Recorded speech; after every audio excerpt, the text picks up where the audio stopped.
Welcome kindreds, it's Jessica and I'm going to do a tarot tag today. I originally saw this tag over on Kelly Beer's channel and she had found it on Mags Black's channel, which I hadn't realised that Mags was back on YouTube, so that was a really fun surprise. I'll link both of those videos down below and I'll link everything that I mentioned also down below as well. I'm aware that I look like I've been dragged through a hedge. That is the look that I'm going for this year. This tag is called Tarot Nerd / Tarot Geek, and Mags was talking a little bit about like how a nerd and a geek are a little bit similar and also a little bit different, and for me I kind of use those words interchangeably, so I'm gonna just kind of go with it like that for this video. I've got a bunch of decks to show you and lots of things to talk about, like cardstock and size and things like that, so let's get on with the questions. First question is a brilliant one. It is, which tarot deck for you offers endless interest or study opportunities and why? And it's such a good question, isn't it? I was like, oh wow, there's this one and then there's this one and there's this one, and I'm going to show you some of those. But what I've realised is that most of my decks for me offer me interest for different reasons. Like sometimes it's because I'm always finding more things in the artwork. Like for example, I pulled out the Shadowscapes Tarot, which for me, like every time I read with this deck, and I've been reading with this deck since it first came out, like I think it was like 2010, the early 20 somethings anyway, and I always see something different in these cards. I always get amazing readings, and you know, I can go really deep into the imagery, and for me that is one of the things I love in decks, is when the imagery really just like draws you in and you just have, you know, you see those different things. But I don't so much like study this deck like that. For me, the question's almost like two parts. It's like the interest and that kind of like intuitive connection, and then the kind of study. And I've got some decks which I pulled out as a more like kind of study type decks. And one of them is the Miriel. Sorry, I've got a ring light on as well, so sorry if it's reflecting off that. This deck, I don't actually like super love the artwork. There's some pictures in here that I just don't really connect with so much, but there is so much like symbolism. There's layers and layers of meaning and symbolism in this deck. Actually, I could have shown the Spirit Keepers as well for this, because that's the same. There's like all these like layers of symbols in the deck, and when I'm reading, I read with this deck intuitively, but then I also do read the guidebook and pull out different things. I find different symbols in the cards that I then kind of like go on a, Mags was talking about this as well, like you go on a kind of following the rabbit down all the different holes then to really dive deep into that symbol. So that is definitely a deck that I find a good study opportunity. Also this one, which I need to study more and which I haven't, this is the Alchemical Tarot by Rob Place, and this deck is full of like alchemical symbols, astrological symbols, elemental symbols, and you know, you can read with it straight up as well, just intuitively. Not just intuitively, like that's my favorite kind of reading, but you can also read with it as, you know, and really like latch onto those symbols. And I want to set some time to study this deck properly so I can really get, you know, the most out of using it. So that's one that I think offers a lot of study opportunities. Kind of similar as well is, you'll have seen me show this before probably, is the Celestial Tarot. This has got so much astrology obviously woven into it as it's the Celestial Tarot, but it's also got story as well, because you've got all these stories of the different characters in the pictures. And even though it's only a little white book that you get with this, it's got those references to those stories, so you can kind of go down those rabbit holes as well.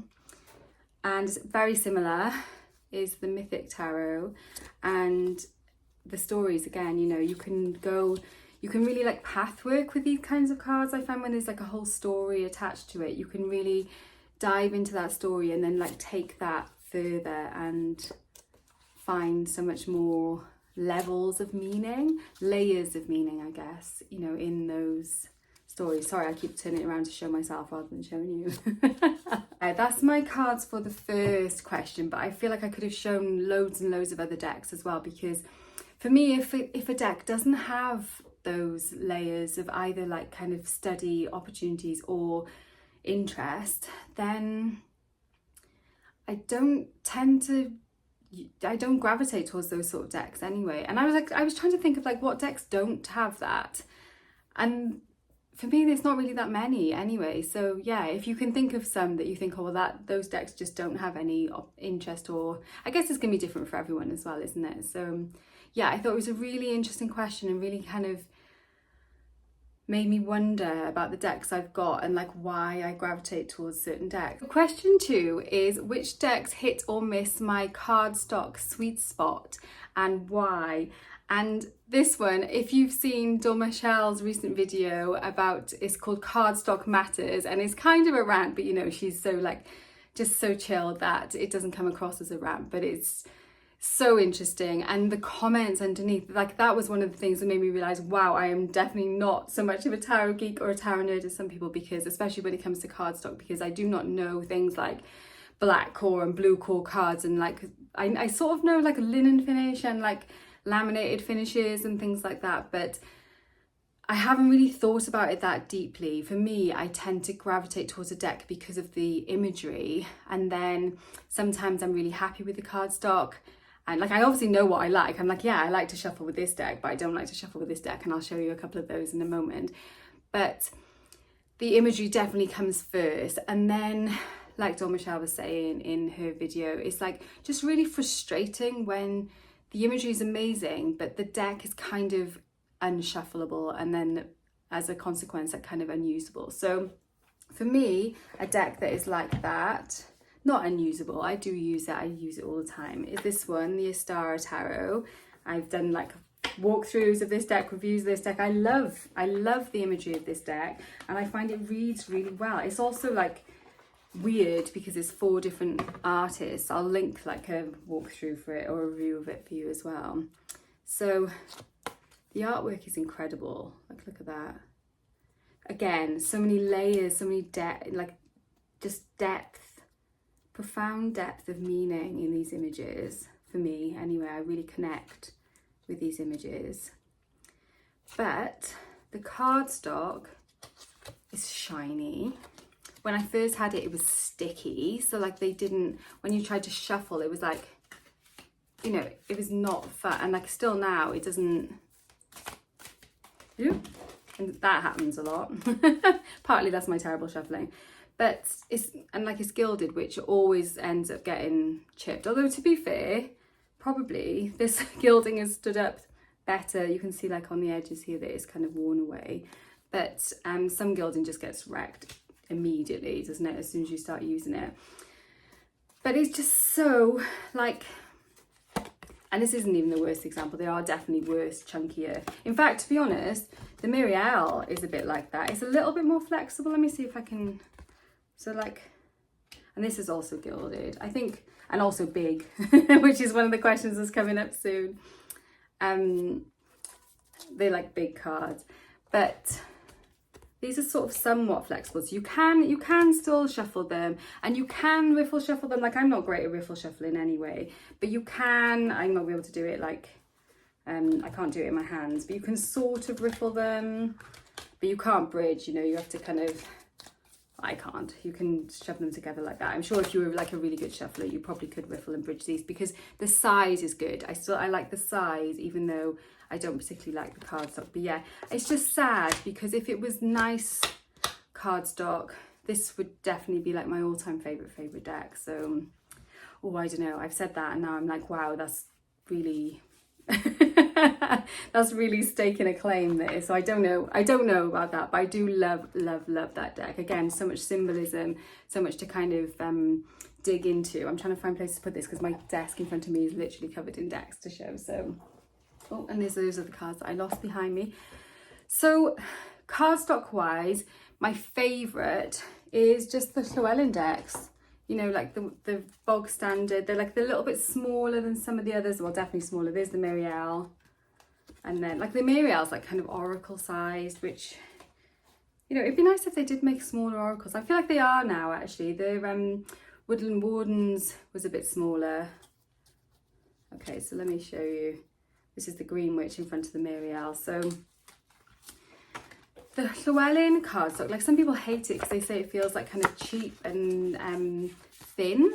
But I actually love the thinness of it, and there's like the slidiness of it, if that makes sense.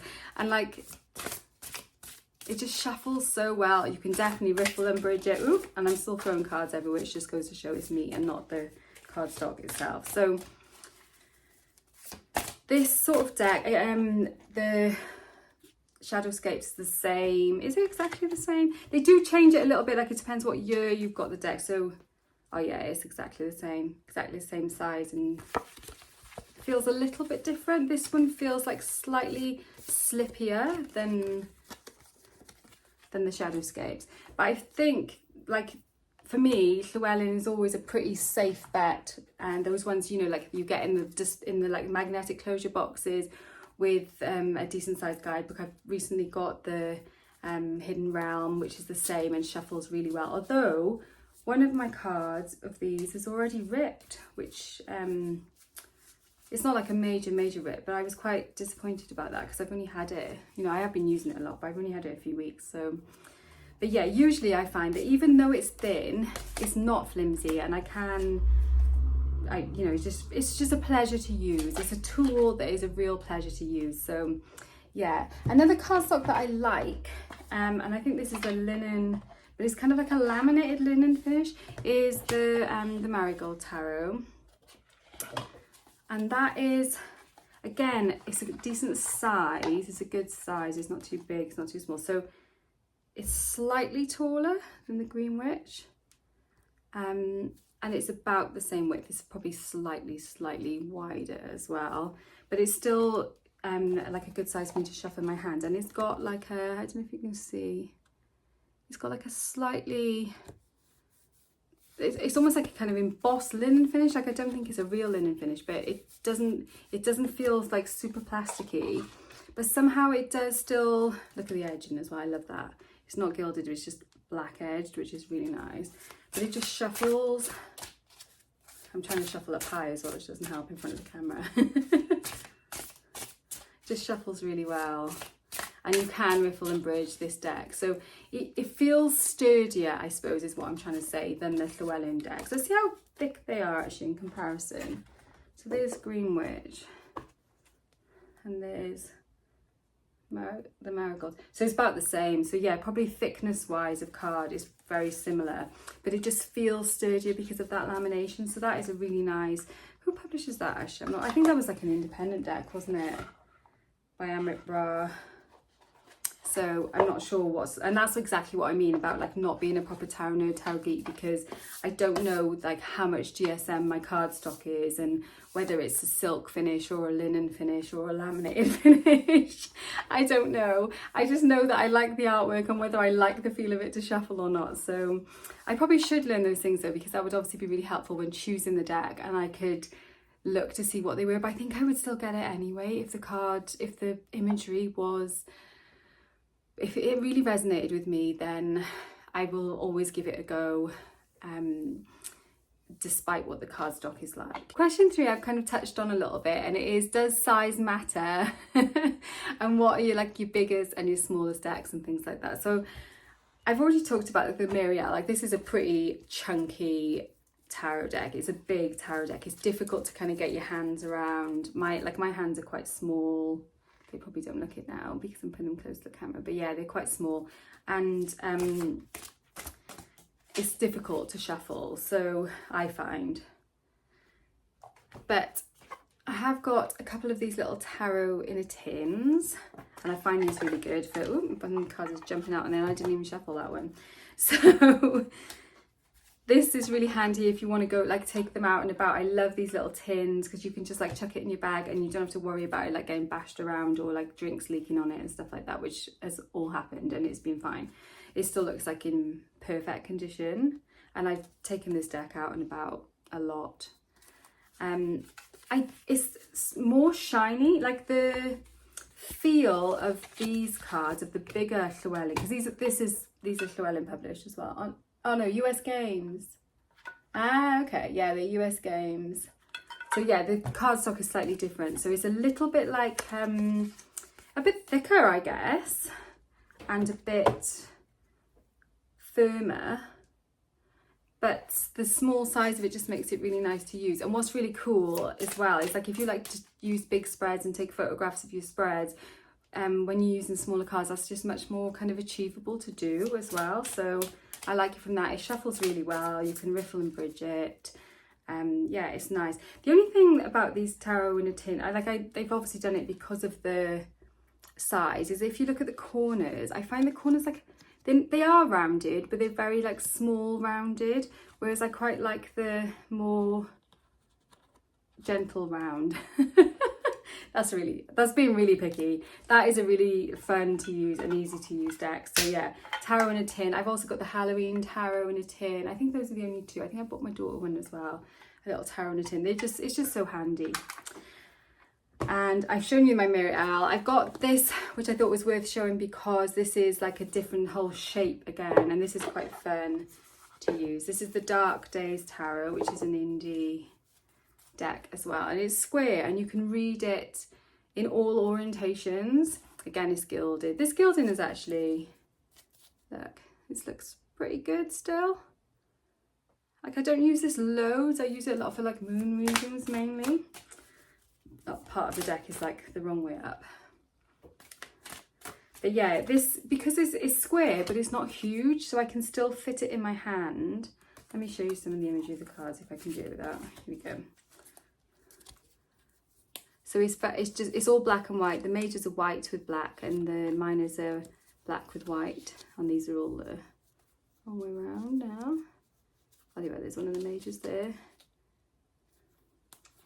And I like working with this. I like, somehow, even though the images are quite stark, like there's the Three of Swords, which is obviously like a kind of heartbreaking card. They've all got the moons on them, but I still find it connects in with my intuition, this deck. So yeah, it's fun. It's easy to work with. And then another one that I pulled out to show you, which is my biggest deck. The Good Tarot is another big tarot deck. It's like, there's no need for tarot decks to be that big. Like, if they made them bridge size, I would love that. That would be, although I suppose I do kind of like the long thin of these Llewellyn ones. But yeah, look, it's the Gorgon's Tarot, another black and white deck. I do like black and white decks, but look at the size. It's like, I didn't realize it was going to be this big, and then it came and I was like, oh, just for comparison purposes. Look at that. It's ridiculous, absolutely ridiculous. So the images are amazing, really like goddess centered deck, which I love.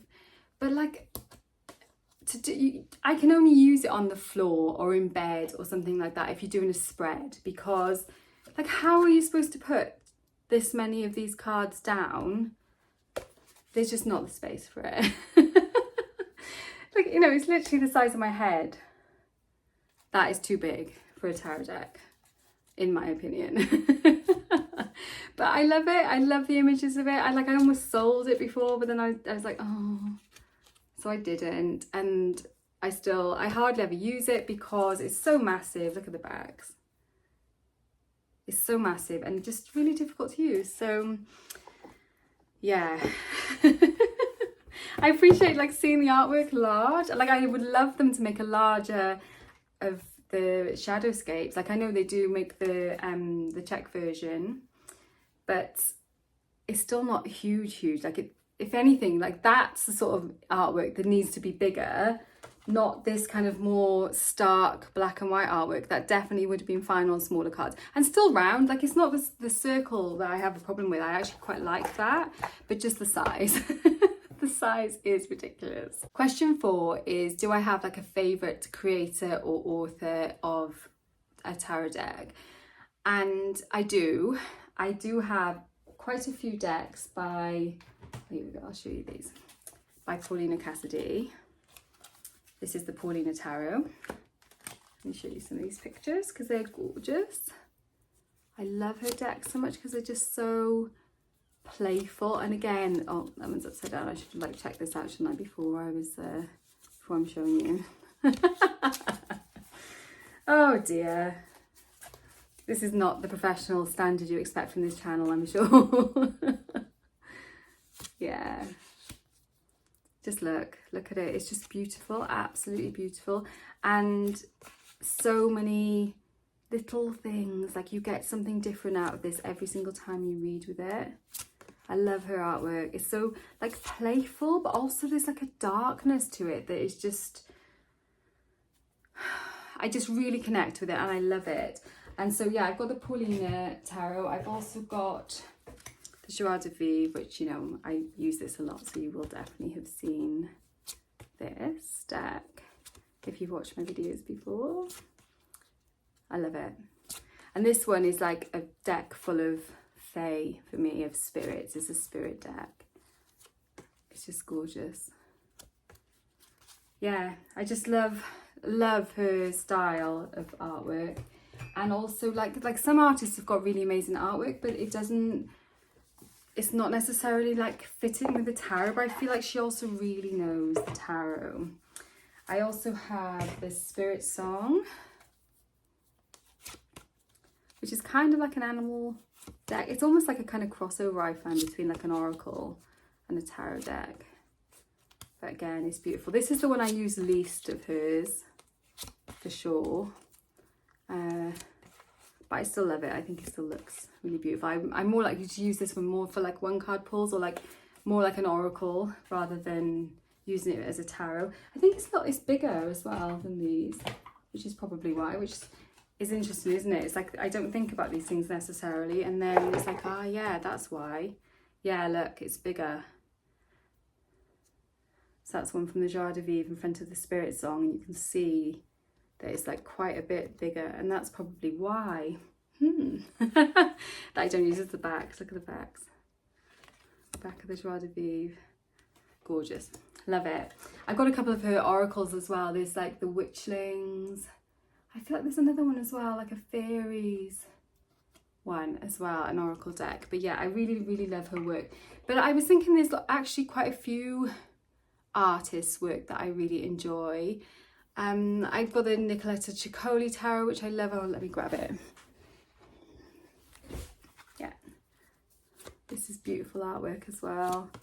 Like, some people don't like this deck because they feel like the art doesn't fit with the meanings of the tarot, but I get really good readings with this deck and I like it a lot. But from looking at like all my different decks, what I notice is that I don't really have a style of artwork that I really like. I've got like black and white decks, I've got line art, I've got just like grayscale decks, I've got watercolors, I've got like oil painting based decks, I've got some collage decks and stuff. But the ones that I don't like so much are, I don't like photorealism, and so like not like Julia Jeffries. Like, I like stuff like this where it's still like clearly a painting, but I don't like, and obviously I can't show you because I haven't got any here. I don't like those kind of like photoreal decks that literally do look like photographs of real people. I also don't like decks that have got loads of like kind of what feels to me is like gratuitous nudity and stuff in them as well. That's just not really my thing. And I don't tend to like the like manipulated, like, what are they called, like those kind of digital collage decks, I guess. I like kind of collage art decks like Renee's deck, but not like kind of the digital collage style so much. So yeah, that's interesting to think about as well. But I don't think I have got like a particular style. And like, I've got some decks where I don't even really like the artwork. Like, I don't really love the artwork of the Green Witch, but it reads really well, which is why I like using it. And I think the pictures have just got they've got a lot of depth in them, and it's a lot of understanding about what tarot is by the author and by the artist, which really helps. So I kind of went straight on into question 5 there, which is like any favourite artwork styles or themes. And like I said, I haven't really got a kind of favourite style, but I definitely have ones that I don't like. And then the last question is in what other ways, apart from like with your decks, are you a tarot nerd or a tarot geek? So like, do you have like bumper stickers or like t-shirts or jewellery and things like that which are tarot themed? And I do have like a few things that are like that. I've got like a bookmark, and I've got some like pin badges and things which are tarot themed, but I haven't got loads of stuff like that. And I think what I realized is that for me, tarot is more of a tool. Even though I love it and I really like connect with the images, I'm not so much like a nerd. I don't know much about decks, you know, like about different kinds of decks. I'm never the person who's like, oh, have you seen this new deck? Or you know, like, oh, the best deck to use for this is this. Like I know I can recommend decks that I use for certain things, but I'm definitely not like super knowledgeable at all about like what's currently available and things like that. And I'm also not knowledgeable about the kind of nuts and bolts of like the cardstock and the sizes and things like that. Again, I just know what I like and I know what resonates with me, and that is what I use to like guide me in my choices. So yeah, let me know what you think about all of these questions, what your answers for these questions are. If you're doing a VR, then let me know as well so I can watch it. I've been like catching up on watching. There's not that many of them yet, so if you fancy doing a VR to this, that would be really cool. Thank you so much for watching. Warmest blessings, and I will see you very soon.